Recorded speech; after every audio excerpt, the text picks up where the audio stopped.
science journalists, which we need more of, good science journalists and editors, talking about something that has been very important. I think anthropology has done a lot to reveal. And the article goes back to some things from a long time ago. Don't write this down, but see, it goes back to, I guess this might have been probably on the second exam, those ideas about hunters and gatherers and the ways in which we've rethought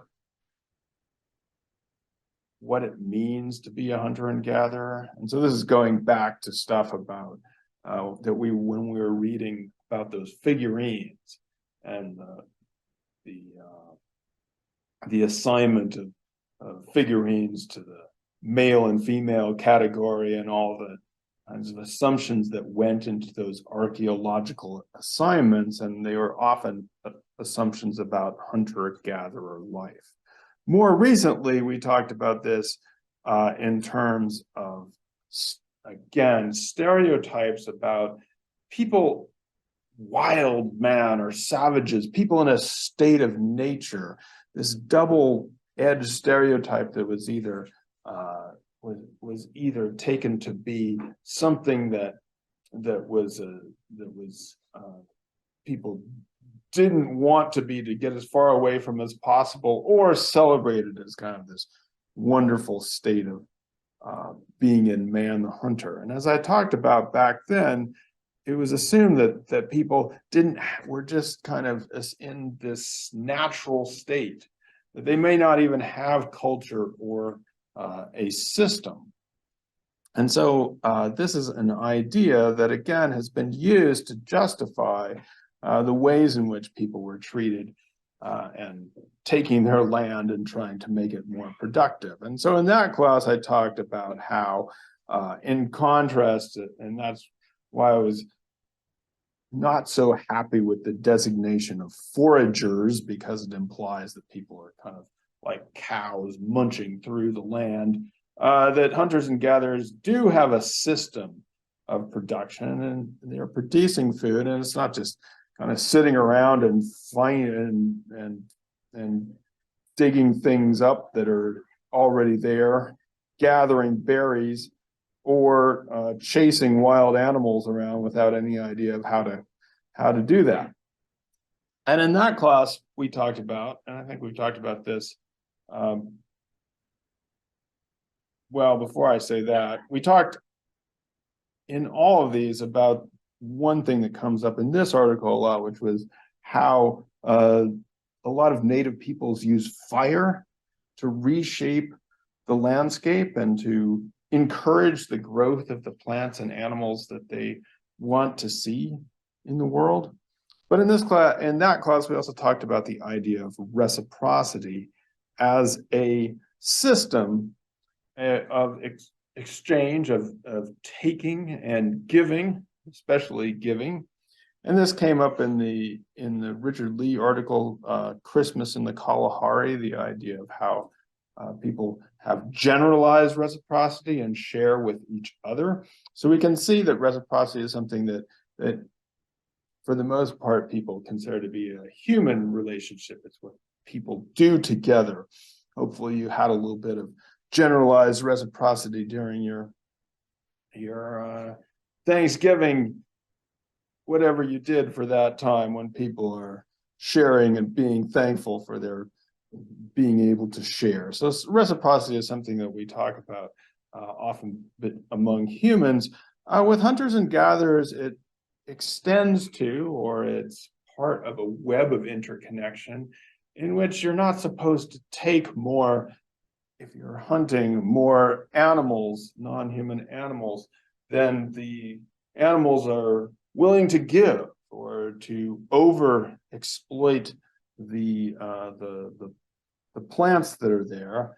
And as we'll read about in the next chapter, the last chapter of Muckle, González, and Camp, it can also be something that a relationship that people have with the land around them, the landscape, mountains.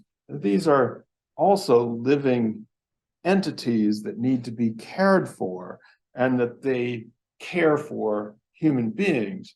In some cases, in the same way people would say as parents, that they, the forest gives like a parent gives, or as a parent. So this is an active relationship of caring that extends beyond just human beings, but to the land and world around it. Now, the issue here, or the main, one of the huge points of the article, which Pristine said she was shocked by. Shocked, not shocked. You wrote the word shocked. I love the word shocked. You weren't shocked by this, but you wrote it down, and I love the word shocked. Why do I love the word shocked? Well, what happens here as the Americas and Australia and other places were colonized by the Europeans? What's the big takeaway here? The shocking takeaway. The land that they're moving to was perfectly made for them and habitable by God rather than people that are for them. So you have this idea that it was pristine, what the author calls the pristine myth, or yes, it was made by God. So the Garden of Eden comes up a lot. We've moved into the Garden of Eden.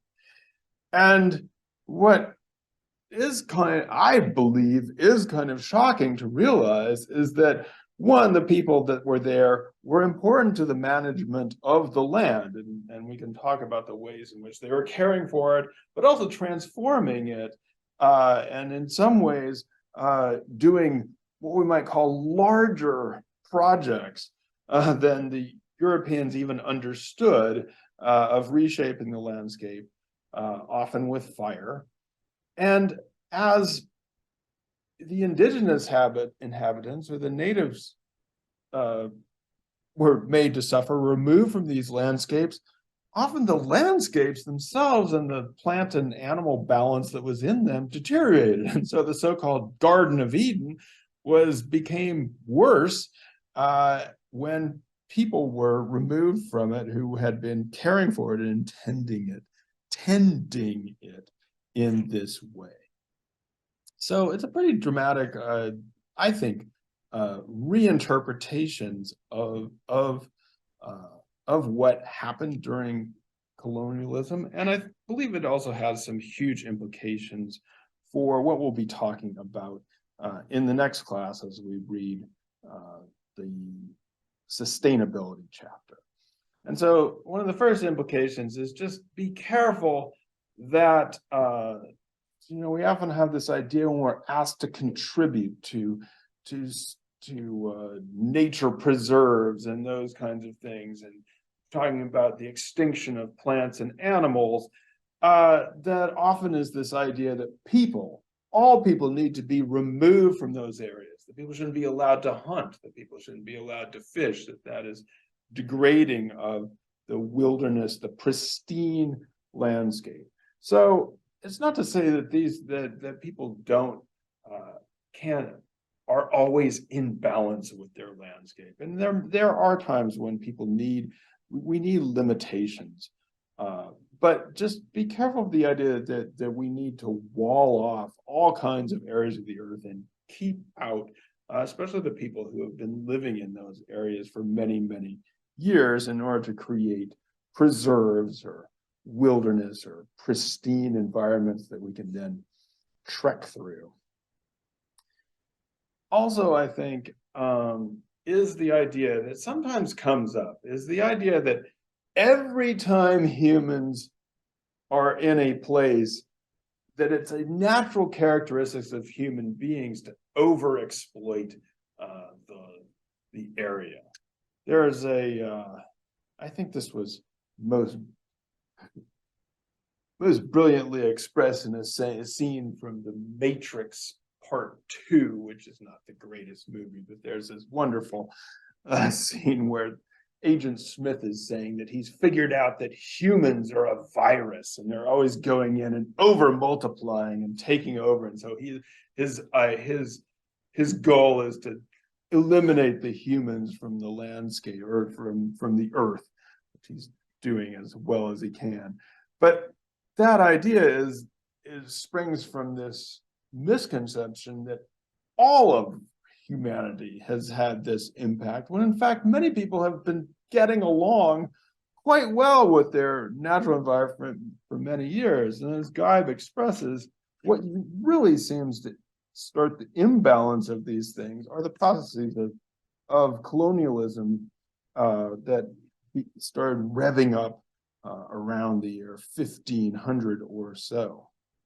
And so if we wish to think about how the earth might be used and shared more sustainably in the future, one of the things we can look to are those people who have already been doing this for a very long time, and from archaeological and ethnographic evidence have been able to adapt to changing environments and have reshaped the environments in ways that can be sustainable.